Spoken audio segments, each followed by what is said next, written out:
Quand j'ai démarré ma boîte, mon objectif c'était juste d'en vivoter, d'accord, de vivre avec cette boîte, mais c'était tout. Et j'avais pas l'idée qu'il était possible de la développer très très loin.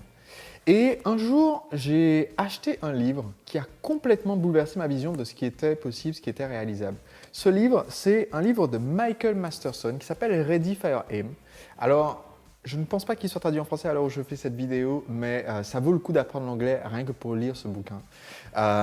Et il peut sembler assez épais, il fait 300 et quelques pages, mais en fait, c'est un livre qui est extrêmement facile à lire et une fois que vous êtes dedans, ça va vous prendre et vous emmener jusqu'à la fin. Le sous-titre du livre, c'est « Passer de 0 à 100 millions de dollars en un temps record ». Et l'auteur l'a fait en aidant une société américaine qui s'appelle Agora Publishing à se développer très très rapidement. Agora Publishing, c'est une société qui a démarré de zéro en éditant une newsletter financière qui est ensuite devenue un ensemble de newsletters financières, puis des newsletters financières, des newsletters sur la santé, des newsletters sur la productivité professionnelle. Et en fait, ils sont passés effectivement de 0 à 100 millions de dollars en très peu de temps, puis de 100 millions à 200, puis de 200 à 300 millions de dollars par an. Et en très très très peu de temps, ils ont une branche en France d'ailleurs qui édite en français leur newsletter. Et Michael Masterson, de son vrai nom Mike Ford, a été un des instruments les plus importants pour leur progression très rapide. Parce qu'en fait, il leur a permis de créer la stratégie de développement qui les a amenés là.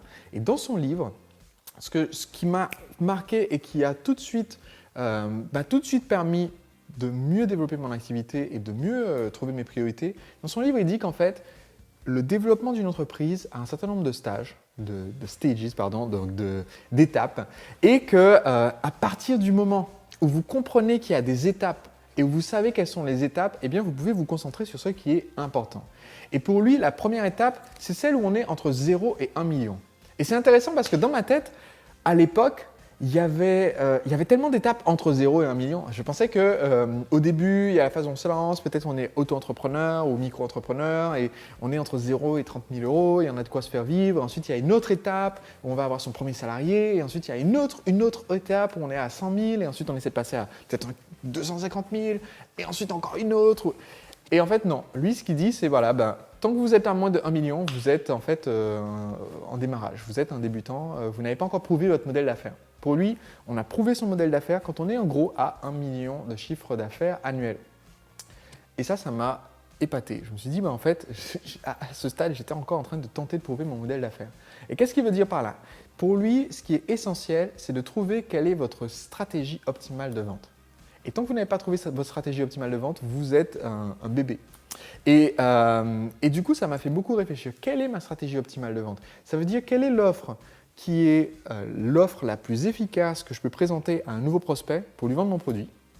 Et surtout, dans quel déroulement je dois lui présenter cette offre de façon la plus rentable possible. Quel est le meilleur moyen d'amener un nouveau prospect chez moi? Quel est le meilleur moyen de présenter mon offre à ce prospect? Quel est le meilleur tarif à lui présenter? Quel est le meilleur produit à lui présenter pour l'amener à acheter? Si je trouve ça, j'ai ma stratégie optimale de vente. Si j'ai ma stratégie optimale de vente, 1 million d'euros, c'est facile. Et ça a été une révélation. Mais ça, pour lui, c'est la première étape. Qu'est-ce qui vient après? Eh bien, ce qui vient après, c'est une fois que j'ai réussi à trouver ma stratégie optimale de vente, je peux commencer à mettre plus d'essence dans le moteur, à amener plus de prospects et ensuite, je vais me développer rapidement. Mais le problème, c'est qu'à ce stade, je ne suis pas rentable. Quand j'atteins ce million, quand je peux me développer rapidement justement parce que j'ai plus de prospects que je peux lui vendre, eh bien, souvent je vais investir quasiment autant dans mes coûts fixes et ma publicité que ce que ça me rapporte d'avoir un nouveau client. Donc pour lui, l'étape numéro 2, c'est derrière d'aller proposer un nouveau produit.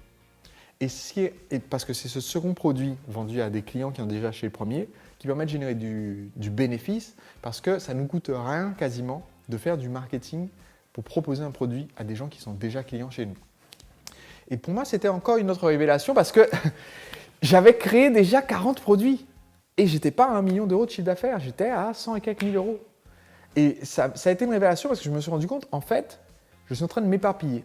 Je suis un créateur, j'ai une passion pour transmettre de l'information enseigner, et donc c'est pour ça que mes différentes entreprises ont toutes été autour de ça, sauf ma première start-up en Irlande, mais sinon j'ai été professeur de danse latine, coach amoureux pour les hommes célibataires où j'enseignais mes conseils, et ensuite consultant en marketing où j'enseignais. Voilà, à chaque fois j'enseignais quelque chose, mais je me suis rendu compte que enseigner dans plein de produits différents, c'était en fait un handicap. Parce que j'étais en train tout le temps de créer un nouveau produit, mais je n'avançais pas vers le fait d'avoir trouvé ma stratégie optimale de vente. Et c'est là que j'ai commencé à me concentrer sur quelle peut être ma stratégie optimale de vente.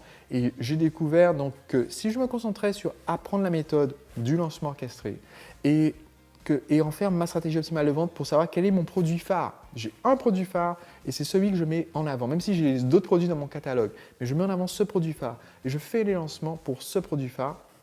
Eh bien, c'est ce qui me permet d'optimiser et de savoir j'ai la communication la plus efficace pour un nouveau prospect qui arrive. Et ensuite, je prends ce lancement orchestré et j'en fais un lancement perpétuel. C'est-à-dire qu'après avoir lancé ce produit et avoir fait un grand succès, eh bien, je mets ce lancement en automatique pour que tout nouveau prospect qui arrive chez moi vive le lancement au bout de quelques semaines et décide d'acheter le produit, ce qui permet de générer du chiffre d'affaires toute l'année. Là, j'ai ma stratégie optimale de vente et là, j'atteins le million d'euros de chiffre d'affaires. Et c'est à ce moment-là qu'il commence à être temps de mettre en place le produit qui vient derrière, ce que les Anglais appellent le back-end, c'est-à-dire la vente additionnelle. Et cette vente additionnelle me permet de générer le bénéfice. Ce livre, je vous le recommande vivement. Je vous l'ai dit, ça vaut le coup d'apprendre l'anglais rien que pour lire ce livre.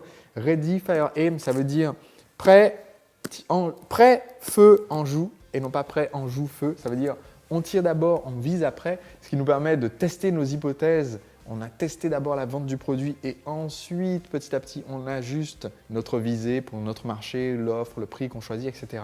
C'est un excellent livre pour ces lectures du lundi.